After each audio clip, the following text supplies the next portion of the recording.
Écoutez avec attention vos injures, vos débilités, votre folie, parce que j'appelle ça une folie. Je vais vous expliquer le contexte brièvement pour que les gens puissent comprendre de quoi il s'agit et ce qui s'est passé. Moi, quand je me réveille le matin, la première des choses que je fais, je regarde l'actualité internationale. Et ensuite, je regarde les flux. Les flux, c'est une façon de faire de la veille des réseaux. Moi, j'aime beaucoup faire la veille des réseaux. Et ensuite, je regarde mes WhatsApp, mes messages WhatsApp. Donc, quand je tombe sur le message WhatsApp, sur le WhatsApp, je reçois des liens TikTok. Vous savez que sur TikTok, quand tu reçois un lien, que tu regardes une vidéo, après, il y a des vidéos qui se suivent derrière. Donc, quand je finis de regarder la vidéo, d'abord, j'ai regardé la vidéo. C'était sur un live. Je suis quand même surprise de voir les gens tôt le matin comme ça, de faire des lives. Je dis, mais ceux-là, ils sont maîtres chiens ou quoi? Parce qu'il faut être maître chien pour faire live à 2 h du matin jusqu'à 6 h. C'est-à-dire que voilà des gens, au lieu d'aller au travail, de faire des rondes sur les sites sur lesquels ils doivent surveiller. C'est pour ça que je dis, je vous ai parlé de démence, de folie. C'est des fous. Et c'est des fous. C'est comme des chiens qu'on a, des chiens enragés. Ils sont devenus fous. Ils sont comme ça, dans la rue, ils veulent mordre tout le monde. Ils sont devenus cinglés. Parce qu'on ne peut pas, à 2 h du matin, pour nous qui vivons, on vit, parce que ces gens-là vivent ici en Europe. Certains vivent en Europe. Mais à 2 h du matin, vous faites live TikTok. Vous n'êtes pas aux États-Unis pour dire qu'il y a un décalage horaire. C'est pas aux États-Unis, donc il n'y a pas de décalage horaire. On n'est pas aux États-Unis. Ils sont en Europe, ils sont en France. Donc, c'est certainement des maîtres chiens. Ceux qui font la sécurité la nuit, là. En France, là, ils se connaissent. On se connaît, les connaît. C'est-à-dire, au lieu de surveiller le site sur lequel on vous a amené en mission, ils ont trouvé une parade pour ne pas dormir les nuits, de faire des lives TikTok. Donc, vous allez voir à 2 h du matin, ce sont des agents de sécurité. Au lieu de surveiller les sites, ils font live pour ne pas avoir sommeil. Et donc, vous allez trouver des femmes, des mamans comme cette dame, ces grandes mères qui s'ennuient aussi, généralement. Elle fait une personne âgée, c'est celle qui dorme au domicile des personnes âgées. Voyez, avec ce genre de comportement, on peut vous choper. Vous n'êtes pas caché. Utilisez tous les faux profils que vous voulez, mais vous n'êtes pas caché. On peut vous prendre, on sait, on peut vous identifier facilement. Mais moi-même, mon fils Maëwé, là, il arrive même à identifier les gens dedans. À plus forte raison, des services de renseignement, ou à plus forte raison, des gens placés à un certain niveau. Donc, on peut vous identifier et on peut savoir qui vous êtes. Donc, vous n'êtes pas caché derrière des faux profils. Ne croyez pas que vous êtes caché derrière les faux profils. Vous pouvez faire des choses aussi ignobles. Non, on peut vous choper. Donc, quand on va vous choper demain, ce sont des sites. Ça veut dire que vous allez faire perdre le contrat au client à l'entreprise qui a le contrat. Parce que c'est à cause de vous, vous allez perdre le contrat. De deux, vous allez perdre le travail. En plus, celle qui fait la personne âgée, tu vas perdre du travail. Tu surveilles une personne âgée, il faut surveiller. Parce que les personnes âgées, ils ont des mouvements dans la nuit. Tu dois être très attentif. Il y a un petit bruit. Mais si tu es sur live TikTok pour déverser ta haine, ça va t'apporter quoi de plus? Et donc, quand je regarde, d'abord c'est un live sur lequel on met la photo du ministre Madou. Donc, je regarde ce live, je regarde les participants, 2-3 personnes. Je quitte le live, ce live dont on m'a envoyé le lien. Et puis, je tombe sur ce live-là. J'ai dit, mais ça, c'est quoi ça là? Et puis, j'entends, on va massacrer tous les djoulas. Les djoulas, on va les massacrer. J'ai dit, Seigneur, ça, c'est quoi ça? Qui fait ce genre de choses? C'est quoi ça là? Donc, j'étais tellement choquée. J'ai dit, attends, je vais écouter. J'entends, on va massacrer les djoulas. Nous, là, on va se venger. Nous, là, les enfants du Nord, là, même ceux qui ont fait leurs enfants, j'entends d'abord ce qui m'a attiré mon attention, j'entends leurs enfants qu'ils ont fait même avec les djoulas, là. On va tuer, vous appelez à l'assassinat des enfants de vos frères, de vos neveux, de votre nièce, de votre petite fille. Et vous vous dites être des pro-Gbagbo. Aïe! Les frères et sœurs, faites attention à ce que vous dites sur les réseaux sociaux. Ça m'a tellement choqué. Je ne participe pas aux trucs, j'aime pas trop les trucs des lives. Les gens, vous avez remarqué que j'aime pas trop ça, les trucs qu'ils appellent panel. Là, j'aime pas. Moi, je veux un panel scientifique, intellectuel, où il y a des gens sensés qui sont capables d'analyser, de penser, de proposer. Pas les panels de fous africains, ivoiriens sur les titres, ça ne m'intéresse pas. Parce que ce sont des fous. Mais si tu vas participer à un panel de fous, c'est que toi-même tu es fou. Parce que ma grand-mère dit, si tu es en train de te laver dans la douche, qu'un fou vient, il tire ton habit, il court, il s'en va. Si toi tu sors avec le savon dans les oreilles pour poursuivre le fou, on dit voilà deux fous qui se poursuivent. Donc, si tu t'en vas sur des panels de fous, c'est pour ça que je participe pas à ce genre de panel. Les panels où on va venir mettre photo de quelqu'un, on va l'insulter. Parce qu'il n'y a pas de contenu réel, il n'y a pas d'intelligence, il n'y a pas... C'est pas mon niveau. C'est pas... Vraiment, c'est pas mon niveau. Donc quand j'entends on va massacrer les enfants, moi je suis une mère de famille. Même si je ne suis pas une mère, je suis un être humain. Je me dis, mais comment des gens censés peuvent s'asseoir pour dire on va massacrer des enfants? J'ai mis un premier commentaire. Je dis, mais attendez. Est-ce que vous êtes conscient de l'ignominie de ce que vous racontez d'aussi immonde? C'est ce que j'ai mis comme premier commentaire. Et puis j'entends, nous là, on va mettre Gbagbo au pouvoir, nous sommes des pro-Gbagbo, et nanani, et nanana. Deuxième commentaire. Je dis, vous vous réclamez d'être des Laurent Gbagbo. Et vous tenez ce genre, le projet que vous devez vendre pour Dieu, votre projet de société, c'est celui-là, massacrer vos frères, c'est ça votre projet de société. C'est l'image de Gbagbo que vous voulez vendre à la qui est là. C'est mon deuxième commentaire. Je dis donc, c'est l'image de Gbagbo là que vous voyez. C'est cette image-là, vous voulez attribuer à Laurent Gbagbo. Mon deuxième commentaire. Mon troisième commentaire, ils vont plus loin dans leur bêtise. Je dis, faites attention à ce que vous racontez. Je vous enregistre. Plein. C'est Gouzana, nous là même, il y a un qui est tellement débile, il dit les sorciers. C'est elle qu'il faut sacrifier. Et voilà. Mais un déferlement de haine, d'injures. Mais de haine, d'injures. De tout genre. Je ne suis pas personne.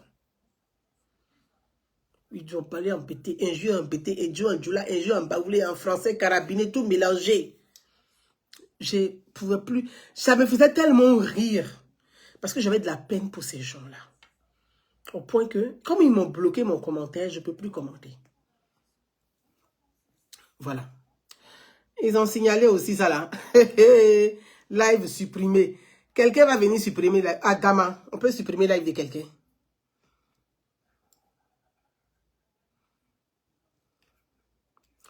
Voilà, tu as reçu un avertissement pour ta première... Oh, Adama. On peut faire ça. Voilà où... Live là, ils sont venus me signaler aussi, ils ont peur. Ils sont venus me signaler sur mon TikTok. Moi, TikTok là, rien n'est monétisé ici. Donc, vous pouvez faire tout ce que vous voulez. Vous lancez ça. Tu peux passer en live. Oh, rejoignant.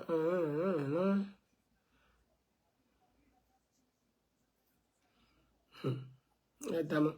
Ils sont venus me signaler. Bon.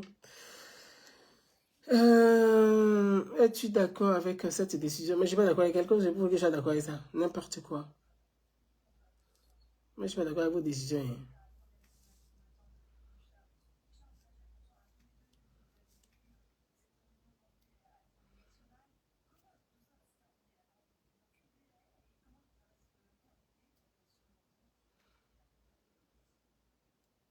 Excusez-moi, je dis, le truc ne contient pas de... Tu sais quoi? Mon live ne contient pas...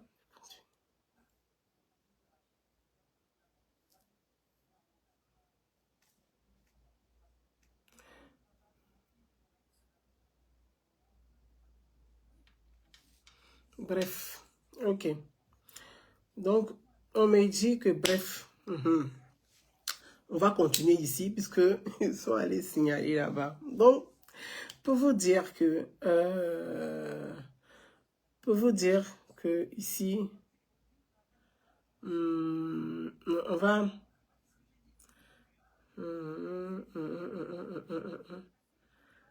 Donc, ils ont commencé vraiment on va dire, bon, on va quitter ici, puisqu'ils ont signalé ici aussi. Partons de là, restons ici. Voilà. Restons ici, restons ici. Voilà, donc restons ici. Ce qui a fait que je me suis dit, mais attendez, vous ne pouvez pas vous permettre d'écrire des choses comme ça. C'est-à-dire, vous vous réveillez à 2 h du matin et puis vous dites, venez, on va aller déverser notre haine sur vos frères. Vous dites les Djoula. Mais au nord de la Côte d'Ivoire, là, il y a des Sénoufos, il y a des Tangbanan, il y a les Koyaka, il y a les Odinika, il y a les Maouka, il y a les Jimini. En Côte d'Ivoire, là, il y a beaucoup de métissage entre les enfants du Nord et les enfants de l'Ouest. Vous dites, vous réclamez de quelqu'un, d'après vous, qui serait... Vous savez que vous réclamez d'une personnalité, d'une autorité. Laurent Gbagbo est une personnalité, une autorité. Il a été président de la République de Côte d'Ivoire. Laurent Gbagbo, là, il a été transféré à la Cour pénale internationale pour des faits qui lui ont été des faits. On dit, voilà les faits pour lesquels on te transfère pour te juger. Il a été jugé pendant plus de 8 ans. Vous estimez, vous dites que vous êtes des partisans de Laurent Gbagbo. D'après vous, hein, moi, je ne sais pas, c'est d'après vous. Et vous tenez ce genre de propos. Mais ce genre de propos-là, vous pensez que ça nettoie l'image de Laurent Gbagbo? Vous pensez que ce genre de propos-là apporte un plus à Laurent Gbagbo? Vous pensez que avec ce genre de propos-là, vous vendez l'image de Laurent Gbagbo? Vous voyez, c'est pour ça que j'ai parlé de débilité. Les frères et sœurs, faites attention à ce que vous faites. Les enfants du Nord sont vos frères. Les enfants de l'Ouest sont vos frères. Les enfants du Sud sont vos frères. Nous sommes tous des Ivoiriens. Vous dites, vous allez tuer les enfants issus de l'union. Enfin, vous, hein, dont j'ai joué les séquences là. Des enfants, vous allez faire du mal. Les enfants issus de l'union entre les enfants du Nord et les enfants de l'Ouest. Mais Laurent Gbagbo, là, il a un fils qui s'appelle Ismaël. Donc, vous allez faire quoi de lui?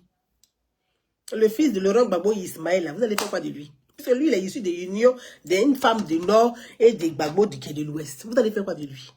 Vous voyez, vous n'êtes pas très réfléchi. Hein? C'est vrai qu'il dit, faites attention à ce que vous racontez, les frères. Faites attention à ce que vous racontez. Vous allez faire quoi? Vous dites, vos soeurs et vos frères qui ont marié, d'après vous, les Djoula là, vous allez leur faire du mal. Non, vous allez commencer par Laurent Gbagbo lui-même alors. Celui qui a divorcé à 79 ans là, vous allez commencer par lui. Faites attention à ce que vous racontez. C'est ce que j'ai écrit, hein. J'ai dit attention à ce que vous racontez. Parce que vous n'êtes pas sage et puis vous n'êtes pas réfléchi. Ça n'a pas de sens ce que vous faites sur les réseaux sociaux, les TikTok. Ça n'a pas de sens. Mais ça n'a même pas de sens. Vous faites des choses de façon irréfléchie, sans recul, sans réflexion. Parce que c'est de façon cupide et stupide. Parce que vous n'êtes pas intelligent, tout simplement. Vous allez faire quoi? Puisque vous dites que vous allez massacrer ceux qui ont eu des enfants qui sont mariés au Djoula. Mais on commence par Laurent lui-même. Parce que lui, il a divorcé à 79 balais. Il a divorcé. Donc vous commencez par lui. Vous êtes qui? J'ai un jeune frère que j'appelle un petit frère affectueusement. Sa mère est de Guy Trouzon.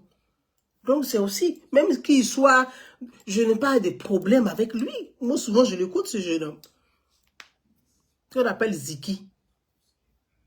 Mais Ziki, sa maman est de Guy Trouzon, son papa est burkinabé. Mais lui, il est au front, hein. C'est lui toujours qui fait les trucs pour campagne pour Laurent Gbagbo. Il est toujours avec Laurent Gbagbo. Il est militant de Laurent Gbagbo. Mais Ziki, le petit Ziki, là, c'est un petit frère. Je peux l'appeler petit. Petit frère, tu es un petit frère, je peux t'appeler petit. Parce que tu as même âge mes petits frères. Ziki, sa maman est guérée. Et puis son papa est burkinabé. Vous allez faire quoi de lui? Alors Ziki, mon frère, de nos crières. Faites attention à ce que vous racontez.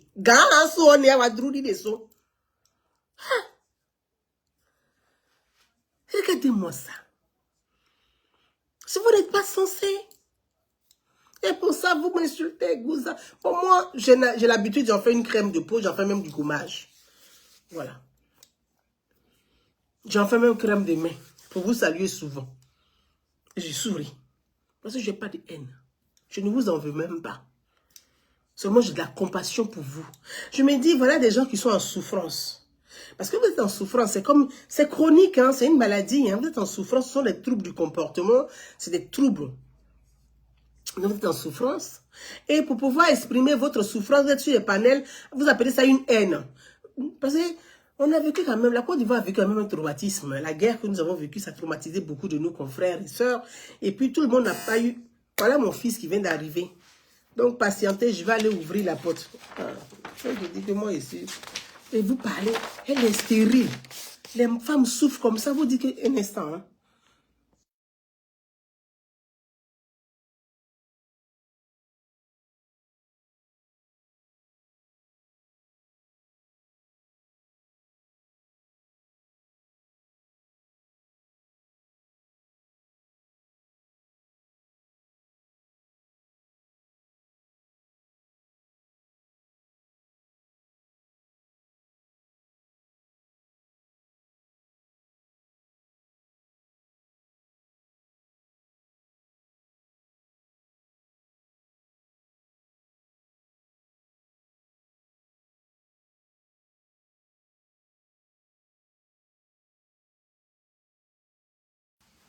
Et tu fermes ta porte.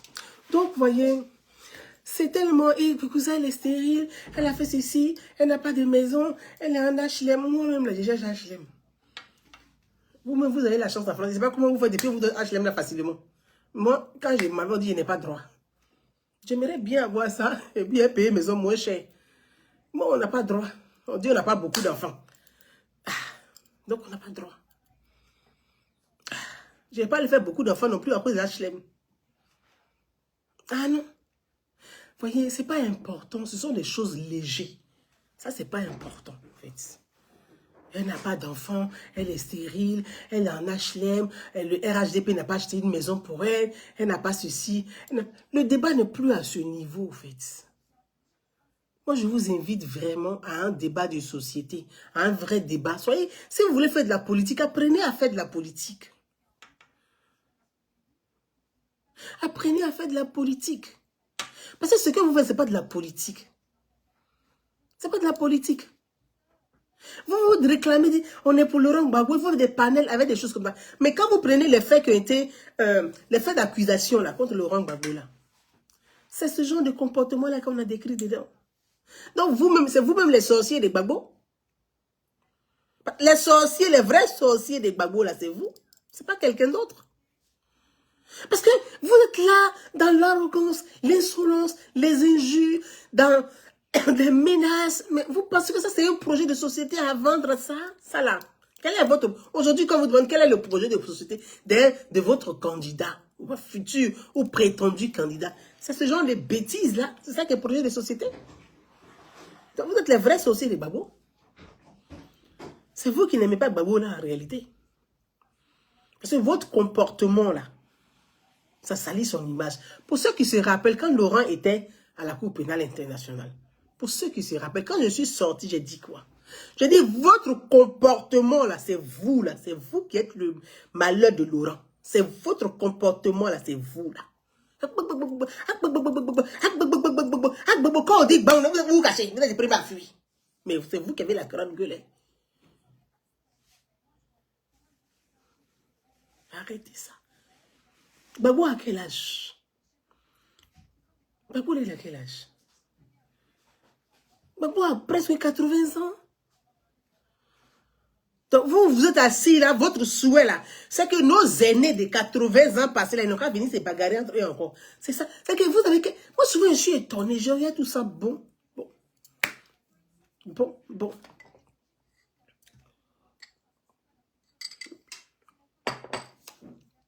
Gbagbo à quel âge? Gbagbo a 80 ans. Le président Alassane a quel âge? Donc vous êtes assis là. C'est nos seniors là, nos aînés là. Les deux ne peuvent venir se donner des coups de poing encore pour vous faire plaisir. Pourquoi? Pourquoi? Ils ne peuvent se donner des coups de poing. Que vous voulez revivre le scénario, les scènes de 2010. Quel amour que vous avez pour la Côte d'Ivoire. C'est ça l'amour de la Côte d'Ivoire que vous avez, là.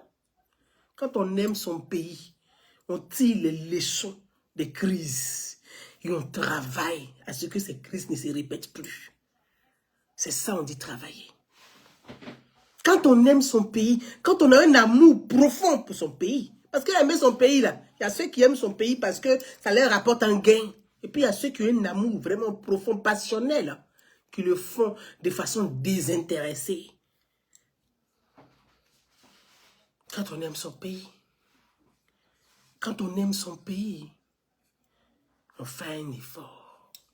On écrit l'histoire. On travaille pour éviter les erreurs du passé. On ne peut pas aimer la Côte d'Ivoire et rêver des erreurs continuer, être continuellement dans les erreurs du passé jusqu'à souhaiter le malheur à son pays. Le pays va brûler, on va attaquer le pays. Mais vous allez gagner quoi là-dedans? Qui est Jean-Pierre Paul? Vous gagnez quoi? Quel est le projet? Ça vous apporte quoi? Rien. En fait. Donc, travaillons ensemble, les frères et sœurs, pour la stabilité, la paix dans notre pays. Moi, je vous invite à ça. Travaillons ensemble. Que vous soyez du nord, du sud, de l'est.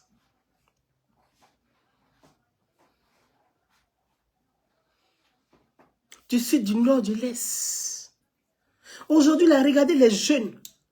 Les jeunes ont évolué. Aujourd'hui, là, avec l'avènement des réseaux sociaux, la révolution numérique, tu peux être dans un campement loin, loin là-bas. Et puis tes réalités du quotidien, là, tout le monde entier est au courant de tes réalités du quotidien, de ce que tu vis. Il y a tellement de choses à améliorer. Chacun peut prendre bout par bout. C'est ça, on dit la solidarité. Moi, mon engagement, c'est ça. Donc, vos combats de coq, là, je n'ai pas la force de ça. Je n'ai pas le temps de ça. Je ne vais pas me nourrir de haine. Ça ne m'intéresse pas. Chacun a son parchemin, a son parcours. Quand on arrive devant Dieu, là, on arrive seul, on ne vient pas en groupe. On ne va pas au dernier jugement en groupe. C'est de façon individuelle. Moi, je fais mon parchemin. Chacun a son parcours. Ma démarche, je l'ai faite toute seule. Voilà, ma démarche, là, je l'ai faite toute seule. Ma démarche pour m'inscrire sur le chemin de la paix, de la réconciliation, du dialogue social, de la cohésion sociale, je l'ai faite toute seule. Personne n'est venu me chercher. C'était une démarche personnelle d'abord. Et je me suis dit, ok, maintenant, je peux faire de ça une démarche collective, aider aussi les autres à emprunter le même chemin pour se soulager. Vous voulez être dans la haine de l'autre. La haine te détruit, frère. Elle te grandit pas, elle te détruit. La haine, c'est comme piment. Ou c'est comme le feu. Quand tu prends le feu, tu mets seulement. Mais tu fais du mal à qui? Mais si tu te brûles de l'intérieur, tu te fais du mal à toi-même. C'est pas à moi, Gouzana. Ce n'est ni à Alassane Ouattara. Ce n'est ni à son gouvernement. Ce n'est ni à l'État de Côte d'Ivoire. Ce n'est ni aux Ivoiriens. Mais c'est toi qui es rempli de haine là. Tu te brûles toi-même de l'intérieur. Tu te bouffes tout seul. Moi, je n'ai pas le temps de ça. J'ai entendu dire que, oui, elle n'a rien, elle fait rien. Moi, je suis là. Oui, les djoula. Elle est là, ta Gouzana, tu es une traite. Les djoula, et puis les djoula. Moi, Gouzana, j'ai une association qu'on appelle Idée de paix. Je vais vous dire le mal de l'homme de l'Ouest. Quand je dis l'Ouest, le Grand Ouest. Mon association s'appelle Idée de paix. Initiative pour le dialogue et la paix entre les peuples. Moi, j'ai compris ce qui se passe à l'Ouest depuis très longtemps. J'ai dit, il faut travailler avec les jeunes publics de là-bas pour que les adultes qui sont gamés là, que ça ne puisse pas réagir sur les enfants. Ce sont les enfants qui deviennent des adultes. Donc, il faut les prendre en charge dès maintenant, les accompagner, les aider à se reconstruire, à se construire, à évoluer de façon excellente. Mais quand j'ai une activité à l'ouest de la Côte d'Ivoire, vous-même, mes frères et sœurs, comme vous dites que je suis allé les Djoula là, vous-même, mes frères de l'ouest là, vous êtes combien à m'apporter le soutien? Je vous pose la question. Vous-même, mes proches. Et quand je vais à l'ouest là, il y a les Malinké là-bas, il y a les Gourou là-bas, il y a les Bété là-bas, il y a les Oué là-bas, il y a les Akié là-bas, il y a les Agni là-bas, il y a les Yakouba. Je ne fais pas de distinction. Je dis l'égalité. Je dis ensemble. Le dialogue, les enfants, c'est ceux-là qui vont réunir les familles qui sont déjà fragilisées par des questions politiques. C'est pour ça que je mène beaucoup d'actions à l'ouest. Et ces actions que je mets à l'ouest, on me dit, mais Bouza, pourquoi toujours à l'ouest? Parce que je sais pertinemment que là-bas, là, tout partira de là. Parce que les gens ne poussent pas la réflexion, ni les analyses, ni la recherche pour comprendre les phénomènes des sociétés. Je sais que tout partira de là-bas. Donc, si on prend là-bas, on commence à travailler du corps à corps, le terrain, les familles, les personnes, les jeunes, les adultes, les enfants, on va stabiliser là-bas. C'est mon engagement là qui est là. Pour ne pas que les venimeux comme ça puissent détruire les gens là-bas, il faut travailler. Mais vous-même, mes propres frères de l'Ouest, là, comme vous dites, vous êtes combien à m'apporter le soutien? À l'Ouest, là, peut-être qu'ils sont que 2. Et je peux les citer, ils sont que 2. Chez moi, là-bas, ils sont peut-être 2, ils ne dépassent pas 3. 2, je peux les citer. Il y a Evaris Miambli, il y a Thierry Taï. Ils sont 2. Quand j'ai une activité, ils sont là. Quand je les appelle, ils viennent.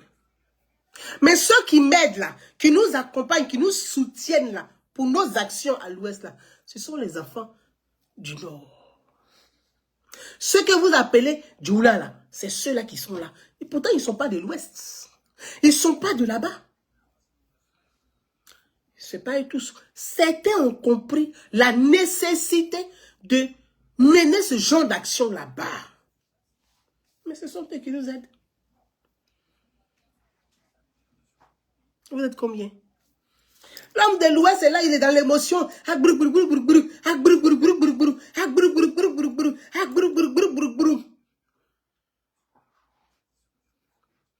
Si c'est pour porter t-shirt pour venir se bagarrer pour les hommes politiques, ils ont pris, ils transpirent, ils ont les lequets en pied. Mais quand on dit, chacun n'a qu'à donner sa participation, ne serait-ce qu'un euro. Aujourd'hui, la 6e édition de Noël pour tous. 6e édition, chaque année. Nous sommes à une 6e édition. C'est Paris. Je suis en train de frapper aux portes. Nous avons besoin de 20 millions. On frappe aux portes comme ça. Vous, à l'Ouest, vous êtes combien? Quelle est votre participation pour la 6e édition de Noël pour tous? Vous allez vous asseoir sur le panel pour m'insulter. Vous êtes combien à l'Ouest là-bas pour donner votre participation? Pourtant, ce sont vos enfants, ce sont vos familles. Vous êtes combien? Mais si on dit, venez cotiser pour aller vous bagarrer, vous êtes premier. Ça ne vous apporte rien. Donc, c'est que la politique, la vraie, là, on fait de la politique pour améliorer le quotidien de ses concitoyens. On dit, je fais de la politique pour apporter des solutions au quotidien de mes concitoyens. Je fais de la politique pour améliorer. C'est ça on dit faire de la politique. Vous faites de la politique, vous n'aidez pas vos frères. Vous faites de la politique, vous n'êtes pas solidaire. Vous faites de la politique, vous ne pouvez rien apporter. Vous faites de la politique pour faire de la politique parce que la bagarre, ça vous intéresse. Le désordre vous plaît. Moi, je ne suis pas dans le désordre. Ça ne m'intéresse pas le désordre. Non, mes frères. Je pense que chacun peut faire quelque chose. Prenons un bout. Chacun peut faire quelque chose. La Côte d'Ivoire, c'est notre pays à nous tous. C'est notre pays à nous tous. Parce que quand on va dire paix, il y a problème là. C'est nos parents qui vont souffrir. Là. Ceux qu'on est là, on sait vous bagarrer pour eux là. Leurs parents ne vont pas souffrir. Parce qu'eux-mêmes déjà, mais avant que paix ne commence, ils sont informés du pays. Donc, ils enlèvent toutes les familles au pays. Tout le monde est à l'abri, et puis ils sont assis sur le, puis ils crient. Oh! Pour dire, gens, ils sont là, pourtant, les familles sont déjà parties. Hein. Et de toute façon, ils sont en train de crier là. Ils ont déjà tout préparé dans une ambassade, quelque part, ils vont se caler. Mais toi, qui va t'amener dans une ambassade? Qui te connaît même là-bas pour t'amener quelque part? Personne. Donc, nous, on ne peut pas être dans la diaspora. Être ici, vivre dans la diaspora, et puis appeler toujours à enflammer nos États, à enflammer le pays, à mettre le feu au pays. Mais ça nous rapporte quoi, les gars? Regardez en France où je vis, on n'a pas encore voté le budget de l'État. Tout à l'heure à l'Assemblée nationale, le Premier ministre Bani est arrivé. Il dit l'article 49.3. La France Insoumise, ils vont faire motion de censure. Ils demandent à Marine Le Pen, au RN, de s'associer à eux pour faire motion de censure. Voilà. Je dis que, faut pas trop, faut faire un peu. Tes lois là, ils vont accepter un peu. Mais moi, je ne suis pas pour que le gouvernement tombe. Moi, je n'aime pas le désordre, en fait. Je n'aime pas le désordre institutionnel. C'est pour ça que la France Insoumise, ces gens désordonnés, là, je les aime pas. Non, ils sont trop désordonnés, flanquants. C'est pas possible, ça. La République, c'est l'ordre. Faut les gens désordonnés. C'est pas possible. Donc, ici, là, on n'a pas... Mais est-ce que vous voyez ici, les Français vont dire, oui, on n'a qu'à faire ceci, on n'a qu'à brûler le pays. C'est leur pays, ils vont brûler, ils vont aller où? Ils vont brûler leur pays pour aller où? Vous allez remarquer que, généralement, ce sont les migrants, là, hein. C'est eux qui sont dans ce genre de parti politique où on appelle à brûler le pays, là. Ici, en France. Vous allez vous reconnaître dedans. Je n'aime pas le désordre. Donc, ceux qui sont ici, là, on a brûlé la Côte d'Ivoire, on appelle, même mon pays. Pourquoi? Non, j'appelle pas à brûler mon pays. J'aime trop mon pays pour ça. Pourquoi? Ton pays, c'est comme ta mère. Alors, pourquoi tu veux qu'on brûle ta maman? On dit la mère patrie. Donc, votre sens du patriotisme est limité. Oui, votre sens du patriotisme est limité à un tel point que est limité. Vous n'avez pas le sens, même la notion du patriotisme, vous ne l'avez pas compris. Est-ce que vous avez compris la notion du patriotisme? Vous n'êtes pas des patriotes. Parce que quand on dit patriote, ça vient des tripes. Donc un patriote qui dit je vais brûler mon pays parce que celui qui est là, je ne l'aime pas, ce n'est pas un patriote. Jamais. Regardez en France ici, hein, Marine Le Pen. Les gens vont dire oui, Marine. Non! Regardez son parti. Le drapeau français doit être respecté. Point. Quelles que soient les difficultés, ils ne sont pas dans le désordre républicain.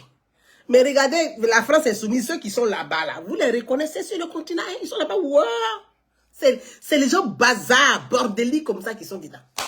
Des migrants, là, ils sont remplis de... Quand on dit brûler, ils sont contents. Parce que ce n'est pas votre pays, donc vous brûlez, vous en foutez. Pourquoi moi j'ai brûlé mon pays, la Côte d'Ivoire? Personne ne doit brûler la Côte d'Ivoire. Les Ivoiriens aiment tellement leur pays qu'ils ne sont plus prêts à ce que le pays brûle. Jamais. Donc moi j'appelle chaque Ivoirien, chaque Ivoirienne au sens du patriotisme. Ton pays, le drapeau de ton pays, la Côte d'Ivoire, c'est ce que nous avons de commun, c'est ce que nous avons de fort, c'est ce que nous avons de chair, d'esprit. Personne ne doit appeler à brûler son pays. Ceux qui veulent brûler, ne qu'à aller brûler leur pays d'origine. Ce n'est pas pour la Côte d'Ivoire brûler. Pourquoi vous n'appelez pas à aller brûler Mali, Burkina, Guinée ou Niger? Et c'est toujours, la Côte d'Ivoire, ils sont assis ici, quand ils regardent, ils vont aller brûler la Côte d'Ivoire par rapport à quoi? Par rapport à quoi on brûle la Côte d'Ivoire là? Par rapport à quoi? Par rapport à quoi? Nous, si on brûle la Côte d'Ivoire, ça va où? Personne ne va brûler la Côte d'Ivoire et la Côte d'Ivoire ne brûlera plus. Posez le débat intellectuel, posez le débat d'idées, discutez. Vous voulez faire la politique? Faites de la politique. La politique, c'est la contradiction. La politique, c'est le débat. Moi, vous êtes libre de critiquer objectivement le gouvernement. C'est votre droit. C'est votre droit. Parce qu'on dit opposition. L'opposition, c'est de peser. C'est de peser législativement. Il faut peser. Je suis contre la politique du gouvernement. C'est ça on dit opposition. Mais une opposition qui est contre le président, ce n'est pas une opposition. C'est de la démagogie, ce n'est pas une opposition. Regardez, je prends l'exemple, je suis en France actuellement, où actuellement, le problème à l'Assemblée nationale, tout le monde est, chacun est là, on retient son souffle. Une opposition, là, c'est de peser sur la politique du gouvernement. Ça, on dit oppose. Je suis opposé à la politique du gouvernement. Mais hein, vous êtes opposé à un être humain, mais vous n'êtes pas une opposition. On ne peut pas être opposé à un être humain. Non, moi là, je suis opposant. Je n'aime pas Ouattara. Mais tu n'es pas un opposant. Non. Ouattara ne demande pas de l'aimer ou de ne pas l'aimer. Un opposant, c'est celui qui s'oppose à la politique. Tu t'opposes à quoi dans la politique du gouvernement? C'est ce qu'on te demande. Donc quand tu es un opposant, tu dis, je suis opposé à telle réforme de loi. Je suis opposé à telle décision. Je suis opposé à ça. Et tu donnes tes arguments. Tu argumentes pour convaincre ceux qui n'ont pas compris. Et tu dis, voilà ce que je propose à la place de ça, ça, ça. Mais on vous demande, vous êtes opposé à Ouattara. Non, Ouattara va partir. On n'aime pas Ouattara. On n'aime pas Ouattara. On n'aime pas Ouattara. Mais vous n'êtes pas des opposants. Vous n'aimez pas Ouattara, ce n'est pas une opposition. Ce n'est pas une opposition. Donc, soyez lucides. Apprenez, lisez, formez-vous. Parce que c'est pas... La Côte d'Ivoire a besoin de mieux. On a besoin... Quand je parle d'une nouvelle classe politique, d'élus éveillés, consciencieux, là, c'est ça. Il faut aller chercher ces pépites qui sont parmi le bordel, là. Allez les chercher, parce que dans ce bordel, il y a de la pépite. C'est comme l'or, ou c'est comme le diamant. Il y a plein qui cherchent, on cherche. Donc on va comme faire pour chercher ces pépites, pour être un peu des représentants, pour parler. Parce que souvent, on a des gens qui prennent le débat politique, on a des démagogues, ils font des slogans, ils viennent se dire, ils pensent qu'ils portent la cravate, ils sont là, ils pensent que oui, ils parlent de la... C'est qu'il y a un vide, à tel point que tout et n'importe quoi parle. Donc, il faut aller former les gens. Et il faut qu'au sein même des partis politiques, ça commence d'abord. L'ordre commence au sein des partis politiques. Parce que le mal, c'est les partis politiques. Au sein des partis politiques, il y a beaucoup de démagogie au sein des partis politiques. Et ça, je le dis pour tous les partis politiques. Il n'y a pas qu'un seul parti. C'est tous les partis politiques. Il y a de la démagogie au sein des partis politiques. Il faudrait que les partis politiques forment et que ceux qui prennent la parole au nom des partis politiques puissent s'exprimer convenablement avec l'expression qu'il faut, avec les thèmes qu'il faut, avec les mots qu'il faut. Parce que c'est ceux-là qui vont éduquer leur masse militante. C'est eux qui vont éduquer leur masse militante. L'éducation commence au sein des partis politiques. Mais c'est toi-même qui dois parler au nom du parti, tu sors. Et que tu parles de façon vagabonde. Mais la masse va être vagabonde. Elle va parler de façon vagabonde. Mes frères et sœurs, je vais dire à ce groupe d'individus déréglés qui pensent qu'à 2 h du matin jusqu'à 7 h, 8 h, ils peuvent déverser leur haine sur des personnes qui ne leur ont rien fait du tout. Je vais dire, je vous pardonne, je n'ai aucune haine. Ce sont des frères et je considère qu'ils sont en souffrance. Ils sont en souffrance, qui ont besoin, moi mon dos est large. Voilà, moi mon dos est large, je peux porter vos souffrances là, je peux porter ça. Mon dos est large. Mais des grâces, notre pays, la Côte d'Ivoire, n'a plus besoin des bains de sang. Des grâces. Notre pays, la Côte d'Ivoire, n'a plus besoin des désordres. Des grâces. Faites la politique autrement, proprement. Faites de la politique de la vraie. Faites des propositions, des contre-propositions. Menez un vrai débat. Soyez des hommes et des femmes capables de porter des projets de société. Venez nous vendre les projets de société de votre futur, de vos différents candidats ou de prétendus candidats. C'est sur ces questions-là qu'on va s'exprimer. C'est sur ces questions qu'on va poser le débat. C'est ce qu'on attend en fait. Un vrai débat de société, un débat d'idées. Quel est le projet de ton candidat? Quels sont les axes de ce projet? Quel est le programme de ton candidat? Même toi-même, tu peux prendre la parole, tu peux aider même tes candidats même à écrire leur projet. Participer. Et donc, la démocratie participative. Et moi, je vous invite vraiment à la démocratie participative. Nous démontrons aux yeux du monde, à l'Afrique, à la Côte d'Ivoire, à nos familles, qu'on a appris. Qu'on n'est plus ces gens d'hier. Nous avons grandi et nous avons appris. Nous avons des choses à proposer. Nous avons des choses à donner. Et ça, c'est important. C'est sur ce, je vais vous laisser et vous dire merci de m'avoir suivi. Je voulais faire rapidement un petit live sur la question des militaires français qui ont quitté le Sénégal, sur la géopolitique, mais je n'ai pas assez de temps. Je vais profiter de vous dire que nous sommes à la 6e édition de notre activité de chaque fin d'année, qui est Noël pour tous, qui est l'arbre de Noël. L'arbre de Noël n'est pas que festif. C'est aussi l'arbre sur lequel on éduque, on enseigne, on fait de la sensibilisation, de la citoyenneté, du droit, de l'éducation, du devoir, des obligations. Donc l'arbre de Noël, c'est des branches de la société. Pour tous ceux qui veulent nous aider, qui veulent nous accompagner, qui veulent participer, veuillez me contacter via inbox. Mon numéro de téléphone est... Attendez, je vais vous le donner. Ce numéro est sur ma page Facebook pour les personnes qui souhaiteraient nous contacter. Et je vais mettre un lien aussi, PayPal, tous ceux qui veulent nous aider vraiment. Je mettrai un lien et nous sommes demandeurs. On vous dit merci par avance pour tous ceux qui veulent participer, qui veulent nous aider, qui veulent accompagner ces jeunes enfants à grandir, à apprendre à être des citoyens de demain. Contactez-nous. Contactez-nous, nous sommes là et on vous dit grand merci. Attendez, je reste au téléphone d'ailleurs. Grand merci. Je lis au fur et à mesure les messages. Je vous embrasse tous. Bon, on me dit que sur le téléphone là-bas, on va venir ici. On va venir ici. Le numéro est sur ma page Facebook. Hein. Je vais venir ici pour vous le donner. Voilà. Donc, pour toutes les personnes qui souhaiteraient nous accompagner, me contacter au 07 55 06 66 65. 07